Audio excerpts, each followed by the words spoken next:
Las dudas no siempre son una señal de que estamos en el lugar equivocado. En la vida real, no todas las decisiones vienen con claridad absoluta. Muchas veces, aunque tomemos la decisión correcta, esa decisión viene acompañada de dudas, miedos, incertidumbre. Con esta idea de que lo correcto es simplemente claro, se generó como una falsa creencia de que el camino correcto nunca debería ser desafiante o incierto, sino que debería ser fácil. Y el peligro de esto es que pensar así nos puede hacer abandonar proyectos o relaciones que valían la pena por pensar que deberían ser simplemente fáciles. Si hay dudas, entonces no es por ahí. Hoy quiero derribar este mito, porque a veces el camino correcto para nosotros es justamente donde hay duda. ¿Cuántas veces escuchaste esto y cuántas veces te paralizaste por pensar, si estoy dudando, tal vez no debería hacerlo? Hoy en día hay mucha sobreinformación por todos lados y mensajes que, quitados de contexto o sin la explicación de un contexto específico, pueden malinterpretarse y en lugar de ayudar, generar todo lo contrario. Escuché ya muchas veces esta frase de, si hay duda, no es por ahí. Y esta frase me parece muy llana, muy simplista, cuando sabemos que la vida y la mente humana no lo son. Hay veces que justamente donde hay duda es justamente por donde tenemos que ir. Porque la duda puede estar escondiendo un montón de otras cosas. La duda puede ser apenas esa puntita del iceberg. En este episodio quiero darte las herramientas para que descubras por tu cuenta, para vos y solo para vos, qué es lo que representa la duda en tu vida, en los distintos aspectos o lugares de tu vida en donde aparece. Porque sí, a veces puede indicar que no, pero a veces puede indicar que hay potencial de crecimiento ahí. Y si no tomamos ese camino creyendo que la intuición nos dice que no porque dudamos, podemos perder una oportunidad de crecimiento bastante importante. En este episodio vamos a explorar cómo las dudas no siempre son una señal de que estamos en el lugar equivocado. De hecho, muchas veces son parte del proceso natural de crecimiento y de cambio de una persona. Pero empecemos primero por entender ¿qué es la duda? La duda es ese estado de incertidumbre que aparece cuando enfrentamos una decisión o un cambio importante. Es una mezcla de emociones, preguntas y miedos. Y aunque a veces parece un obstáculo, en realidad es una parte normal del proceso de tomar decisiones. La duda no es 100% mala, en verdad tiene una función, porque la duda viene a protegernos. Nos ayuda a evaluar los riesgos y beneficios antes de actuar o de tomar una decisión determinada. Sin esto nos lanzaríamos a lo primero que se nos ocurre sin medir las consecuencias y podría también traernos un par de problemitas. Por tanto, la duda no es en sí misma mala, sino que tiene un lado súper funcional, que nos ayuda a tomar mejores decisiones. La duda quiere ayudarnos, es nuestra aliada. Ahora, por otro lado, también está la duda excesiva. La duda disfuncional que puede consumirnos, paralizarnos, llenarnos de miedo y hacernos desconfiar de todas nuestras habilidades y capacidad de manejarnos en el mundo. En los últimos años como psicóloga pude ver un aumento en la cantidad de personas que lidian con lo que se conoce como la duda disfuncional. Y esta duda se puede manifestar en todos los aspectos de la vida de una persona. Por ejemplo, cuestionan su propósito, su identidad, la dirección de su vida y sienten una falta general de conexión y estabilidad. Muchos de estos mismos pacientes tienen dificultades para identificar qué quieren lograr con la terapia o qué metas quieren trabajar. Muchas veces también cuentan que se sienten muy perdidos. Son personas que en general prefieren que otras personas tomen las decisiones por ellos y en el espacio terapéutico prefieren que el terapeuta tome la iniciativa, que los guíe sobre cómo manejar la sesión o incluso sobre qué hacer con su vida en general. Existen muchas razones por las cuales una persona puede sentir duda excesiva. Por ejemplo, haber crecido con padres abusivos o padres que no sabían cómo enseñar a sus hijos a escuchar y confiar en su propia voz, o tal vez con padres que ofrecieron todo el amor del mundo, pero que al ser inseguros ellos mismos, transmitieron estas inseguridades a través del ejemplo. También puede ser una falta de límites durante la crianza, y a esto se le suman los cambios tecnológicos que avanzan a un ritmo cada vez más rápido. La sobreinformación constante y la cantidad de opciones disponibles para elegir, todo esto puede intensificar demasiado esta sensación de duda disfuncional. Ahora, ¿de dónde viene la frase si hay dudas, no es por ahí? Creo que en las últimas décadas culturalmente se nos enseñó que las decisiones importantes se sienten claras y seguras desde el principio, como si fueran impolutas, como una información que te cae y sentís que es la correcta. Y esto está muy ligado a la idea de la intuición que hay en la sociedad. De hecho, el subtexto de la frase si hay dudas, no es por ahí vendría a ser, al menos entiendo yo, escuchar tu intuición. La intuición es conocida como esa vocecita interna que sabe cuál es el mejor camino para nosotros y que cuando aparece ese camino no hay dudas. Es por ahí. Ahora, qué bajito que habla a veces esa vocecita, ¿eh? Tanto que a veces se hace muy difícil de escuchar. Pero bueno, mientras que la duda nos lleva a cuestionar y evaluar, la intuición vendría a ser una respuesta rápida y certera, como si supiéramos sin necesidad de pruebas. Según distintas investigaciones, la intuición vendría a ser el reconocimiento de patrones inconscientes que adquirimos a través de nuestras experiencias. Es una herramienta bastante poderosa y eficiente que puede ayudarnos a tomar decisiones rápidas, especialmente en situaciones complejas o cuando no tenemos toda la información disponible. Pero la intuición no es infalible. Hay estudios que muestran que, aunque a veces la intuición es bastante precisa, puede fallar si está influenciada por sesgos o emociones intensas. Por ejemplo, cuando nuestra intuición se ve influenciada por la primera información que recibimos. Esta primera información que recibimos actúa como un ancla y condiciona las decisiones que tomemos a partir de esa primera información, incluso si esa información inicial no es del todo relevante. Por ejemplo, imagina que vas a comprar un auto y el vendedor te dice que cuesta 100, aunque en realidad vale mucho menos. Esa cifra inicial se queda en tu mente como una referencia y aunque logres negociar un precio más bajo, digamos que negocias un 50, podrías sentir que es un buen negocio, aunque el auto realmente valga 30. Esa primera cifra te condiciona a valorar mal la situación. También se comprobó que bajo estrés o ansiedad, nuestra intuición puede nublarse.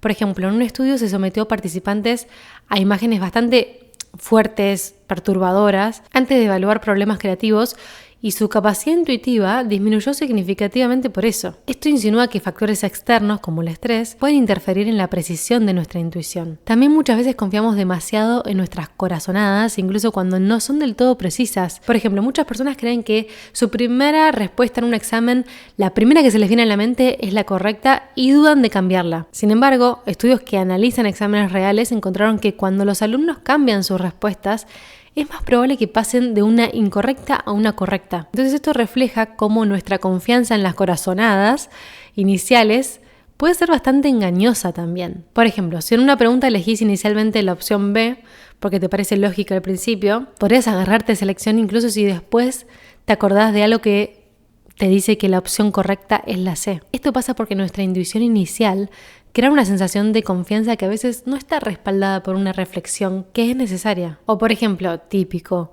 cuando prejuzgamos a alguien apenas lo conocemos.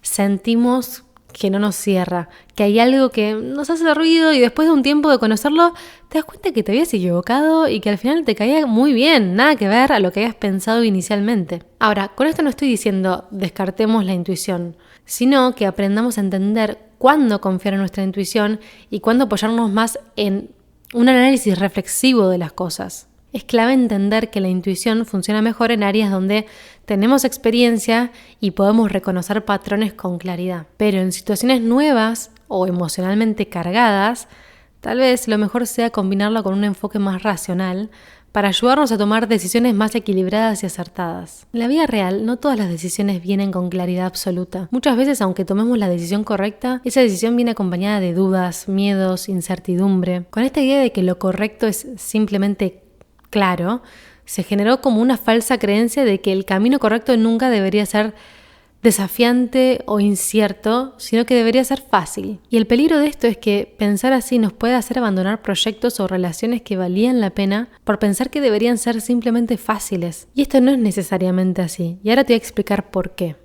Y en esto que estoy hablando obviamente no entran casos de relaciones abusivas, violentas. Obviamente que esos son casos apartes y que sí uno debería abandonar la relación. Pero lo que voy es a que a veces las decisiones correctas para uno o donde está nuestro deseo requiere atravesar como desafíos que no son necesariamente fáciles o cosas que resolver para nosotros que no son necesariamente fáciles.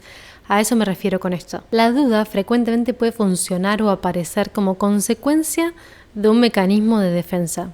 Los mecanismos de defensa son procesos psicológicos inconscientes que usamos para protegernos de pensamientos o emociones que nos son incómodos o amenazantes. Es la manera que tiene nuestra mente de protegernos, de enfrentar algo que uno entiende como peligroso. Freud definió los mecanismos de defensa como procesos psicológicos inconscientes que usamos para protegernos de conflictos internos y de emociones desagradables como la ansiedad, la culpa o el miedo. Son mecanismos que actúan como una especie de escudo frente a pensamientos, deseos o experiencias que resultan incompatibles tal vez con las normas sociales, los valores internos de uno o la realidad. Entonces ahora te voy a describir estos mecanismos de defensa y cómo la duda puede aparecer en cada uno de ellos para cumplir la función de protegernos de algo que puede generarnos miedo, ansiedad o angustia. Entonces los distintos mecanismos de defensa que describió Freud allá por inicios del 1900 son: primero, la represión, que implica bloquear de nuestra conciencia pensamientos o recuerdos que nos resultan dolorosos o amenazantes. Ahí la duda puede surgir como una forma indirecta de evitar enfrentar estos recuerdos reprimidos. Por ejemplo, una persona puede dudar en empezar una relación porque inconscientemente está evitando revivir un trauma emocional pasado. Esto pasa mucho, por ejemplo, con los casos de abusos, lamentablemente. Tal vez iniciar la relación sea una buena decisión, pero hay algo que frena a la persona de iniciarla, lo que vendría a ser este mecanismo justamente de defensa. Después tenemos a la negación,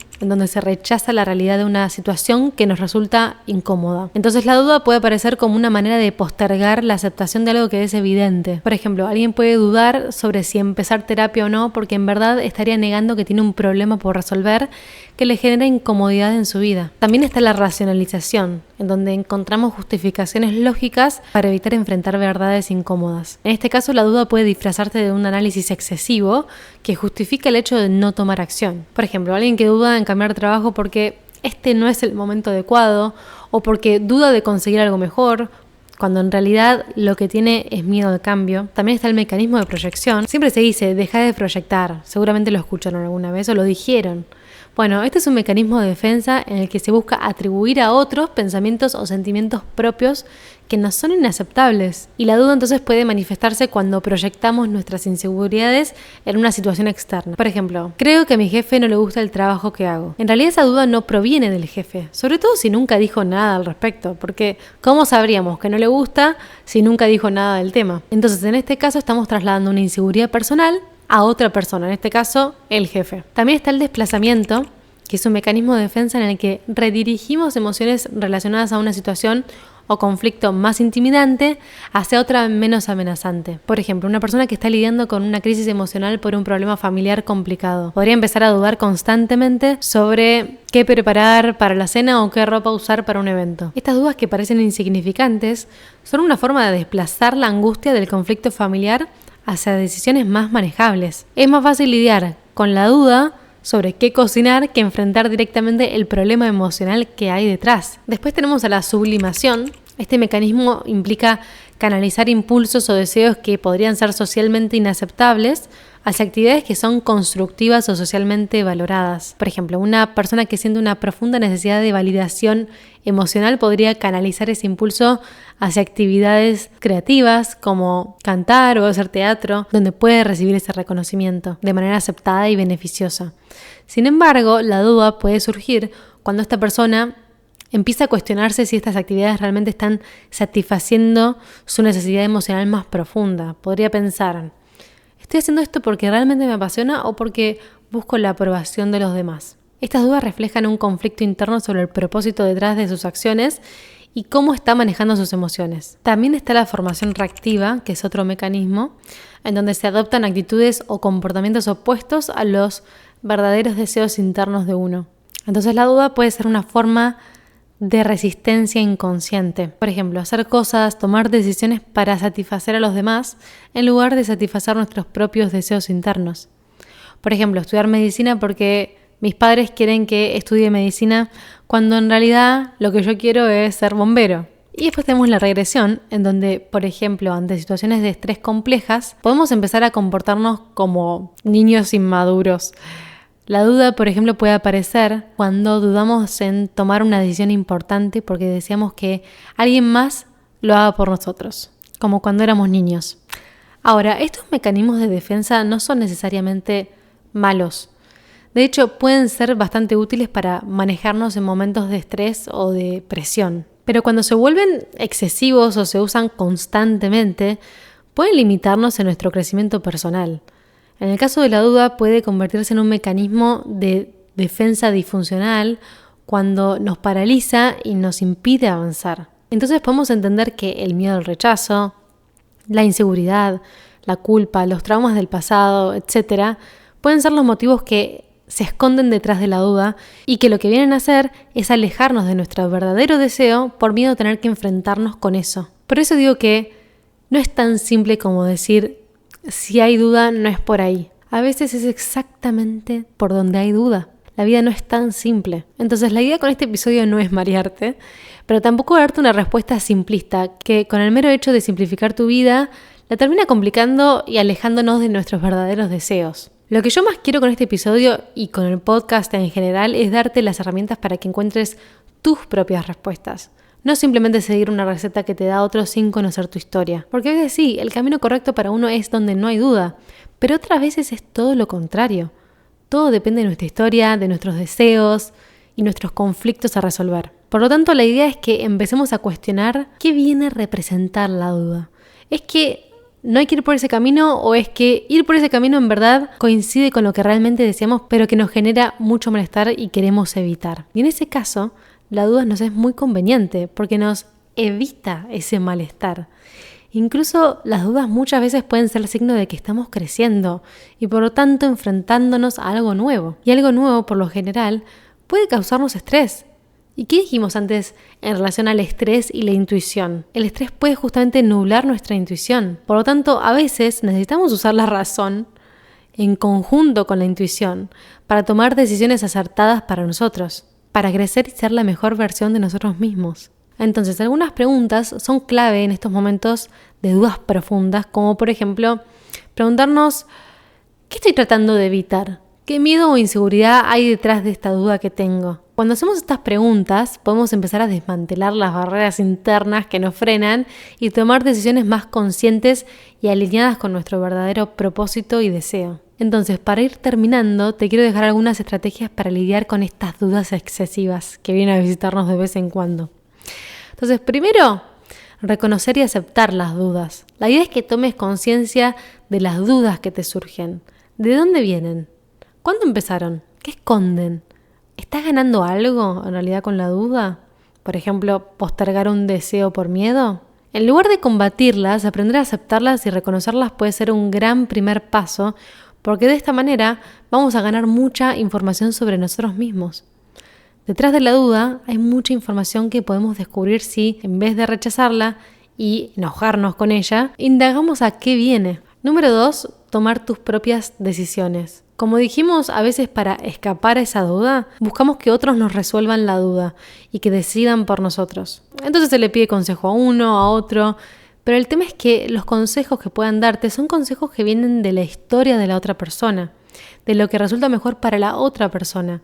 Y eso nunca va a llevarnos a nuestro deseo genuino. Nos va a llevar al deseo del otro. Además, cuando pedimos que decidan por nosotros, estamos depositando la responsabilidad de nuestras vidas en el otro. Y en ese acto nos estamos diciendo internamente, no confío en mis decisiones, el otro es más sabio y por ende le entrego las riendas de mi vida.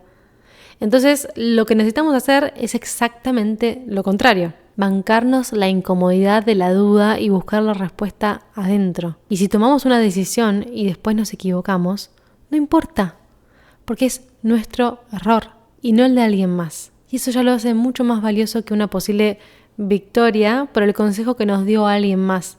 Las respuestas están adentro nuestro, no afuera. Número 3. Enfócate en lo que sí podés controlar. La duda muchas veces se alimenta de eso que está afuera de nuestro alcance. Nos preocupamos por cosas que no podemos cambiar. En vez de eso, intenta redirigir tu energía hacia lo que sí está bajo tu control. Pregúntate, ¿qué acciones concretas puedo tomar ahora mismo? Por ejemplo, si estás nervioso por una entrevista de trabajo, en vez de preocuparte por si te eligen o no, enfócate en preparar un buen CV, en practicar posibles respuestas o trabajar en tu actitud para enfrentar la entrevista. Este simple cambio de enfoque puede ayudar a reducir bastante la ansiedad y la duda y ayudarte a desarrollar una sensación de más control. Número 4. Cuida lo que consumís. Así como cuidamos lo que comemos, es fundamental cuidar lo que le damos a nuestra mente. Si te llenas de contenido que te hace sentir mal o que te deja comparándote o envuelto en dudas en redes sociales o en las noticias, es normal que sientas más miedos y dudas. Nuestra mente es como una esponja. absorbe todo lo que le damos. Y eso impacta directamente en cómo nos sentimos. Pero no solamente necesitamos cuidarnos de lo que consumimos en cuanto a información y contenido, sino que también fíjate con qué personas te vinculas y los consejos que permitís recibir. Muchas veces, aunque las personas a nuestro alrededor tengan buenas intenciones, sus opiniones pueden generar dudas en nosotros y confundirnos en relación a lo que realmente queremos. Por ejemplo, imagínate un amigo o familiar que proyecta sus propios miedos sobre tus decisiones. Imagínate que te dice, ¿estás seguro de mudarte a esa ciudad? Yo la verdad que nunca lo haría. Es un riesgo muy grande. Es importante aprender a filtrar estos comentarios y recordar que la perspectiva de los demás está influenciada por sus propias experiencias y miedos, no necesariamente por lo que es mejor para vos. Entonces es muy importante en estos casos poner límites o saber entender de quién vienen estos consejos que nos dan intranquilidad y que pareciera que en lugar de ayudarnos a encontrarnos, nos ayudan a perdernos aún más. Entonces rodéate de personas que te apoyen, que te impulsen y que respeten tus decisiones, incluso cuando no las entiendan del todo. Elegí nutrir tu mente con personas que te inspiren a avanzar, no que te paralicen con dudas ajenas. Número 5, baja el perfeccionismo. Yo sé que es difícil, pero muchas veces la duda viene por un alto grado de perfeccionismo, por pensar que nuestra vida, nuestras relaciones, nuestros trabajos podrían ser mejores. Acá entra en juego la comparación y el mecanismo de idealización al mirar al del lado. Y en esto las redes sociales juegan un rol bastante importante. Entonces, si imaginamos ilusoriamente que la relación del vecino, el trabajo de mi amigo, la vida de Juancito son perfectas, claramente van a entrarnos dudas acerca de nuestra vida. Como que hay algo mal en nosotros, en nuestras vidas. Porque claramente nuestras vidas no son perfectas, pero tampoco la del vecino de al lado. Entonces creo que es bueno hacer el ejercicio de preguntarnos si es que esta idealización de la vida del otro o estos altos estándares a los que apuntamos podrían ser los que nos están generando dudas, más que dudar de nuestras elecciones en sí. Y si ese fuera el caso, entender, reflexionar sobre el hecho de que nada es perfecto y que tal vez las cosas están bien tal cual están hoy en tu vida. Y número 6, definí tus valores. Cuando hacemos el ejercicio de definir qué es importante para nosotros, nos es más fácil despejar las dudas y tomar decisiones porque tenemos una guía que nos ayuda a entender qué es lo importante para nosotros y qué es lo que queremos para nuestras vidas. ¿Qué es lo que más valoras en esta vida? Puede ser que valores la honestidad, el trabajo, la familia, la creatividad, el descanso. Pregúntate esto y empezá a responder cuáles son los pilares esenciales para vos en esta vida. Y una vez que tengas estos valores guía, vas a poder tomar decisiones en base a esa guía interna de valores. Aunque tomar decisiones siempre implique renunciar a algo, al tener claros tus valores, vas a saber qué pérdida te dolería más y qué elección te haría más feliz. Con claridad en tus valores, tomar decisiones se vuelve más fácil, ayudándonos a vivir más en integridad. Quiero cerrar entonces con la idea de que a veces la decisión de qué camino tomar puede ser clara porque no implica, en el fondo, enfrentar algo que nos genera conflicto, miedo o que nos es desagradable. Entonces, lógicamente, aparece con claridad porque no tenemos conflicto con eso. Pero hay otras veces que, aunque sea la decisión correcta o el deseo correcto para uno o como quiera llamarle, aunque sea correcto, nos genera conflicto interno porque necesitamos resolver algo para que eso se sienta finalmente con claridad. Entonces toca preguntarnos, indagarnos y ver de dónde viene esa no claridad. ¿Es que realmente el camino no es el correcto? ¿O es que para llegar al camino correcto necesito desafiarme, atravesar el bosque, cuestionarme y revisar ciertos aspectos que me perturban para poder llegar finalmente a ese camino con paz y claridad? Tener dudas no significa necesariamente que estés en el camino equivocado. A veces es la señal de que estás creciendo, enfrentándote a tus miedos o atravesando algo importante. Así que si tenés dudas, tal vez es indicador de que es por ahí. Está en vos encontrar cuál es la respuesta. Espero que este episodio te haya hecho sentir mejor y que te haya aclarado o alivianado ciertas cuestiones que a veces, por desinformación, nos llevan a sentirnos con más dudas o culpables de sentir dudas o que hay algo mal en nosotros y que por eso dudamos. Dudar es humano. Espero que te lleves esto. Y si te gustó este episodio o te ayudó, te invito a que le des like, que te suscribas al canal y actives las notificaciones para no perderte de nada. Si estás escuchando desde Spotify, puedes dejar una review para que este mensaje le llegue a más personas que tal vez estén necesitando escuchar esto. Gracias por estar del otro lado y nos vemos en el próximo episodio.